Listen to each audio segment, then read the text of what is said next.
Hey, what's up, guys? Toogie here, back again. This is Rebuilding Hockey Town, and let's get right down to business. I don't know what I plan on doing in the draft. Tell me if you've heard that before, because I didn't expect us to be doing a draft episode this early. Not one bit. When you win 60 games in a season, but then have to do a draft episode after one playoff series because you got your ass kicked by Tampa, even if you go a few days in between recording episodes, you can still be caught off guard just a little bit. Now, the good thing is we do have the 14th overall pick thanks to a trade with the Vancouver Canucks.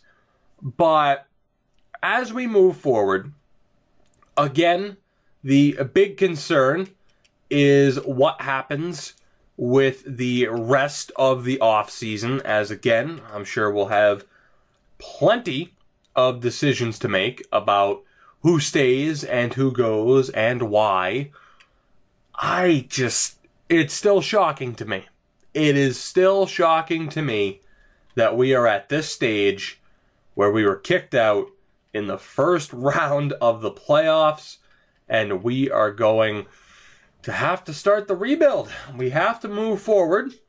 Or not the rebuild, but the retooling of this team. That begins right now with this draft. Now, we'll have to take a look, of course, at the big board. We'll also have to take a look at how many draft picks I have, because I genuinely cannot remember. Of course, we used a lot of them to, in combination with some of our players that we had to get rid of last year, the Taylor Radishes of the team, Giovanni Smith, we of course used them along with draft picks to end up with players like Donaghy and Sylvan and Hagman and Pascale, and they're looking like they're going to graduate. And of course, Vic Marsh, who we drafted first overall in '86, he'll be making the team. It's a mess. It is a mess. And the worst thing is to have this much of a log jam of talent when you're losing. It's much easier when you're winning. Now, we do have 3 picks, so I may trade up because why the hell not? But when you have this many players, this many options, and you're losing, it just sucks. It really does.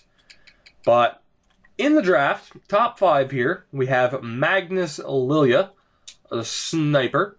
We have Matthias Helmerson, a defensive defenseman. We have Marcel Hummel.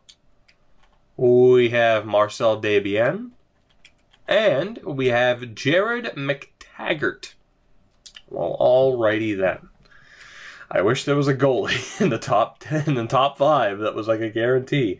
That'd be sweet. Vladimir Mironov is the top guy there. I mean, it does look to be some decent players. Scouting-wise, though, I mean, of course, at this point, the system is just kind of failing us, which I'm not all that surprised by.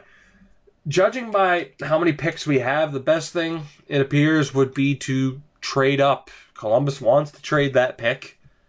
So, I mean, I could just keep the picks that I already have, but, I mean, I don't know. It's tough, man.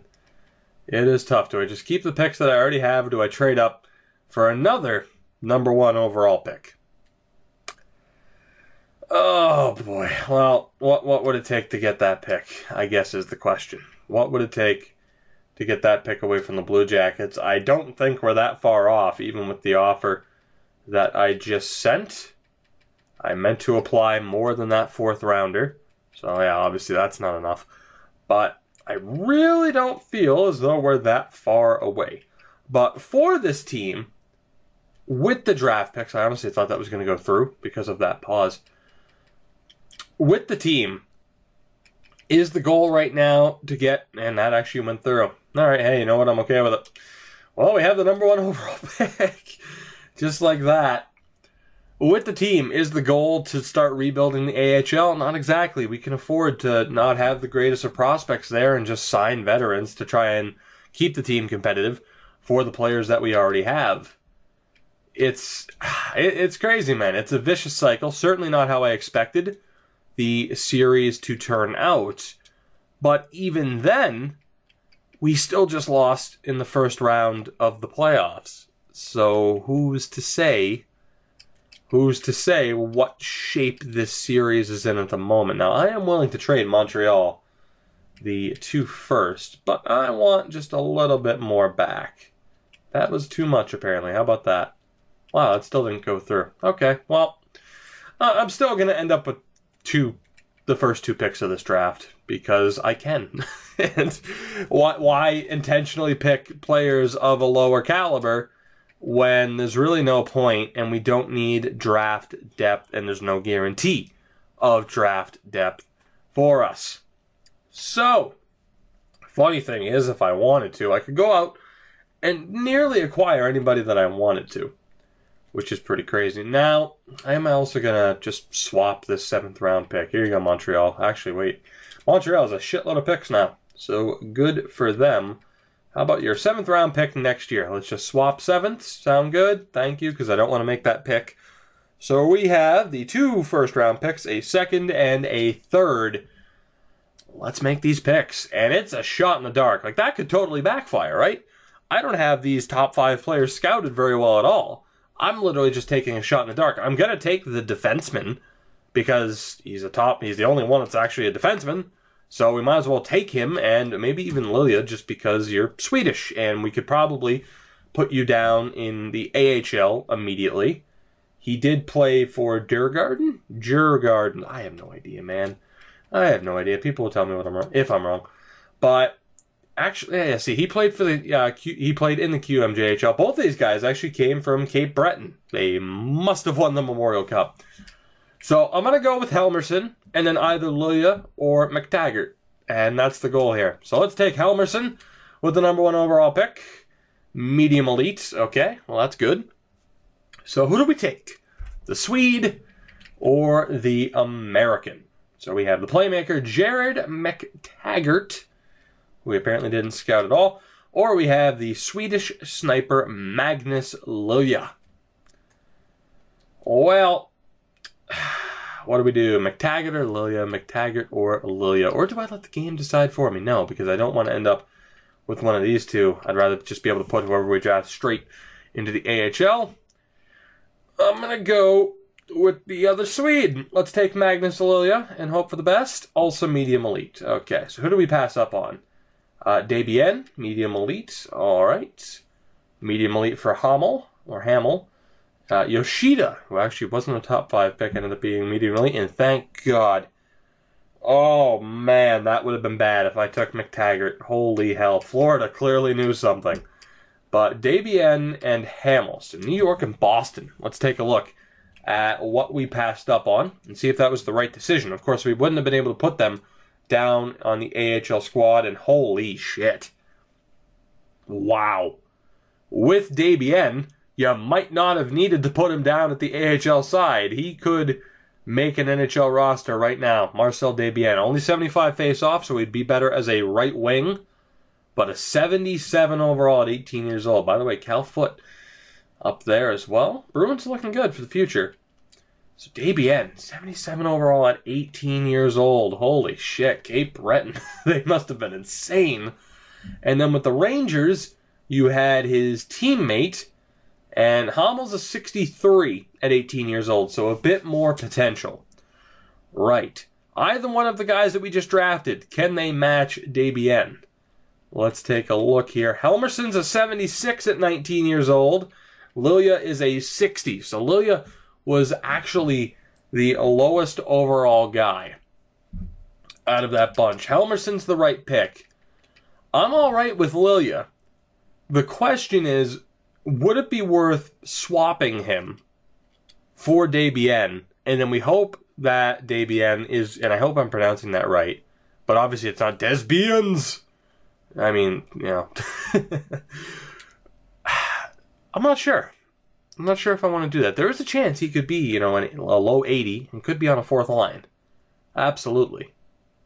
But the fact that you can't send him to the AHL is, you know, what concerns me. so to speak. So I think we'll hold off on doing that. We'll hold off on doing that. That's fine. I'm happy with the 2 players we ended up with, especially Helmerson. Lilia, it's a little bit concerning. And actually, you know what? Screw it. We'll look at Yoshida too for the Florida Panthers. We'll take a look at Yoshida for the Florida Panthers. How good did he end up being? I mean, not bad. 70 overall, 18 years old. Despite being medium elite potential, though, you can tell he's not at the same level of trade value. I really wish, man, that it was just a different system. And I've said that a million times. But with the draft, I mean, just it sucks. You know, there should be potential ranges. And I know the word potential, you know, could mean, oh, he, in theory, could end up being a high top 9 player. But, for example, and I bring it up all the time, and I'm sorry, guys, but with FIFA, when you scout out players for the youth academy, which is essentially the draft, you'll have a potential number.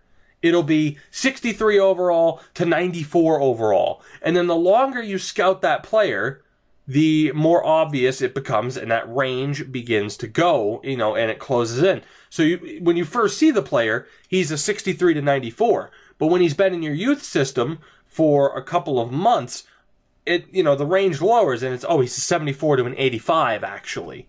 And I think that's what this should be. I really think that's what this should be, because once you get outside of the top 5, the top 10, it's a crapshoot. It's an absolute crapshoot. And then it's just so easy to be like, oh, well, this guy's garbage. I'm just going to trade him away immediately. A lot of the difficulty that you end up having with franchise mode on NHL is, you know, self-inflicted. That's what it is. You have to make it more difficult for yourself and more challenging for yourself, which is why I have a series like Draft to Glory, for example. So I just really wish the scouting system and the drafting system was a little bit different. By the way, I really want to take McGrath because he's a goalie, but we have a player named Dale McMuffin. Are you fucking kidding me? Don't change that about the game. Although, you know, I'm pretty sure the nation's a little bit off. Dale McMuffin. I don't even care how bad he is. We're taking him. Dale McMuffin. Medium top 9. Alrighty then. But, I mean, it is tough. And I do hope in the future, especially now with the, you know, being a part of the EA content creator program, you know, it wasn't like, oh, I have this deal, I'm going to just bombard anybody that I can that'll listen to me about these suggestions. No, but I hope in the future that I am able to have a voice and have a little bit of input, because if you guys watch my series, you know how they're going to turn out most of the time. It is so tough. And you look at this series, for example, with how we handled the first trade deadline and stuff like that, but then all of a sudden, oh, Darnell Nurse is an RFA, and then all of a sudden the ball starts rolling, and the next thing you know, a few seasons down the line, where we started off this series by trading Henrik Zetterberg for a bag of pucks because I wasn't paying attention, and I had to trade them to their team. Regardless, we only would have ended up with, I can't even remember his name at this point, Verana. We only would have ended up with him. A few seasons down the line, look at this. And this is what happens in most series, because it's too easy not to. It's too easy to not end up with this. So I think if the scouting system was different, if the draft system was different, and it was a bit more rewarding to actually care about players, you know, very rarely do you find a gem in the 5th, 6th, or 7th round. When you do, it's amazing. But very rarely does that happen, and very rarely are you able to effectively scout out every territory. And half the time, you can scout in the OHL for 6 weeks. There'll only be 10 players in that area, but you'll still have players pop up as unscouted. It's tough. It is tough, but let's just keep moving on here, I guess, man. I don't like to complain in every draft video that I do, but I can't help but bring it up. I just can't help but bring it up. We have an enforcer, Ron Sofilis. I almost might draft him. 6'6", 233. I almost might draft him for shits and giggles here. It'd be pretty funny. Yeah, I could end up with a decent player, but I could just draft an enforcer or Miroslav Dimitra. Yeah, I mean, I could end up with a decent player here, but screw it. Let's have fun with this pick. We took McMuffin.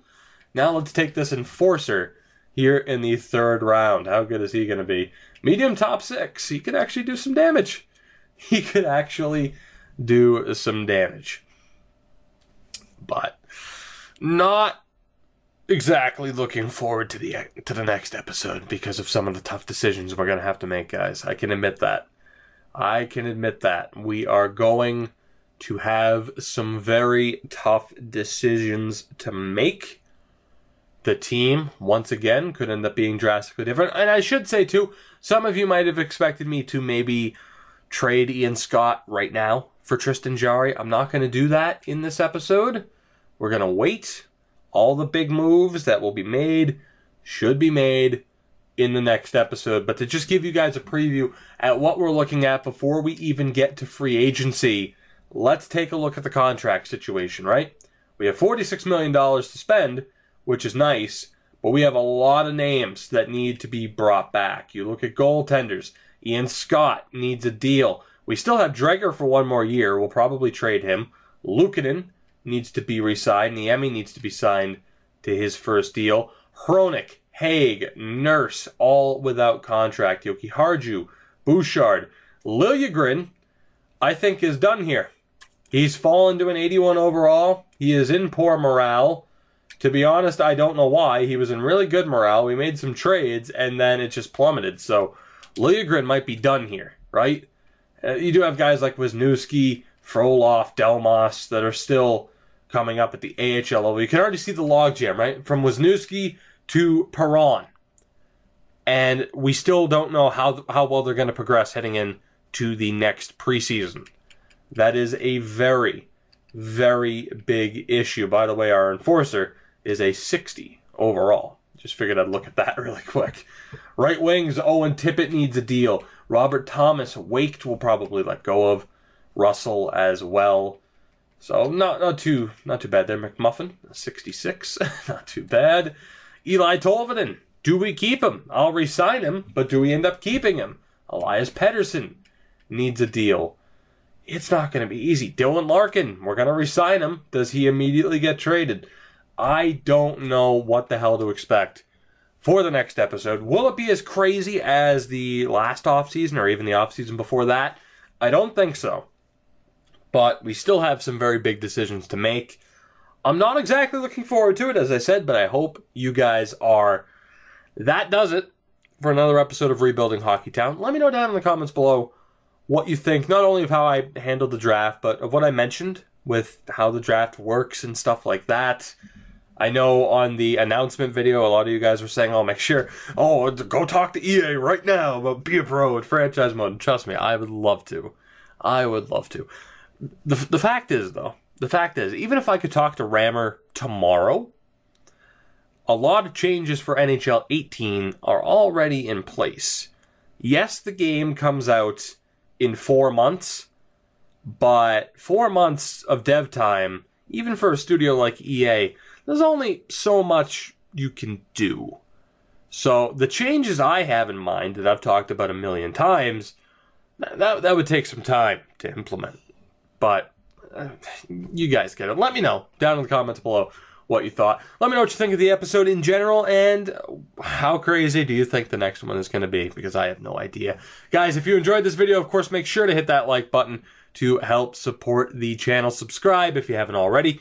To continue following this series and others, follow me on Twitter at Toogie24 and join the notification squad. I'll see you guys in the next episode of Rebuilding Hockeytown.